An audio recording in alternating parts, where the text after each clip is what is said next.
बिस्मिल्लाहिर्रहमानिर्रहीम, अस्सलाम वालेकुम। कुकीज़ मैरा में वेलकम।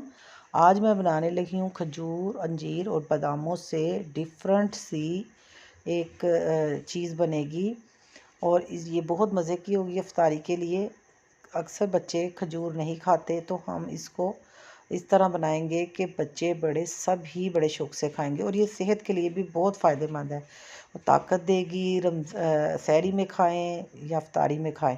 तो मैंने थोड़ी सी खजूरें ली हैं, समझे 10-12 खजूरें थी और 2-3 ही मेरे पास अंजीर थी। अंजीर नहीं डालना चाहते तो ना डालें, तो मेरे पास थी तो मैंने इनको भिगो लिया। भिगोने से कहते हैं तासीर ठंडी हो जाती है, तो इसको भिगो के खुश्क कर लिया है और इसको हम बादामों के साथ इन तीनों चीज़ों को हम चॉप कर लेंगे। और चॉप करने के बाद इसके हम पीसीज में काटेंगे और थोड़ी देर हम इसको फ्रिज या फ्रीज़र में रख देंगे। तो इसको फ्रीज़र में भी रख देंगे तो ये वो बिल्कुल बर्फ़ की तरह नहीं बनेगी, सॉफ्ट सी रहेगी। और ये देखें, मैंने इस तरह इसको बटर पेपर बिछा के तो सेट कर लिया छुरी की मदद से। तो ये इस तरह आपको जितनी इसकी मोटाई रखनी है, लंबाई रखनी है, आप ऐसे सेट कर लें।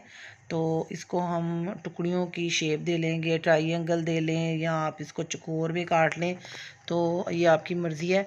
मैं इसकी टुकड़ियों की शक्ल में काट लूँगी और फिर मैं इसको फ्रीज़र में रखूँगी। फ्रीज़र में ये बिल्कुल भी नहीं जमेगा, फ्रीज़र में बिल्कुल ठीक रहेगा क्योंकि हमने इन दोनों चीज़ों को धोया हुआ है। धोने के बाद जो है ना, इसको हमने चॉप किया था, इसलिए फ्रिज में नहीं रखेंगे। और ये 3-4 दिन तक ठीक रहेगी। उसके बाद उतना ही बनाएं क्योंकि इसमें मेहनत नहीं है इतनी जितना खा सकते हैं।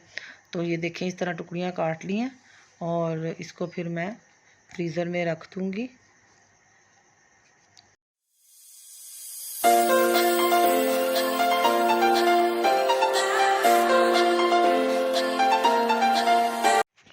एंड पे देखें, इसके ऊपर मैंने बादाम लगा दिए हैं, कितने मज़े के और खूबसूरत लग रहे हैं।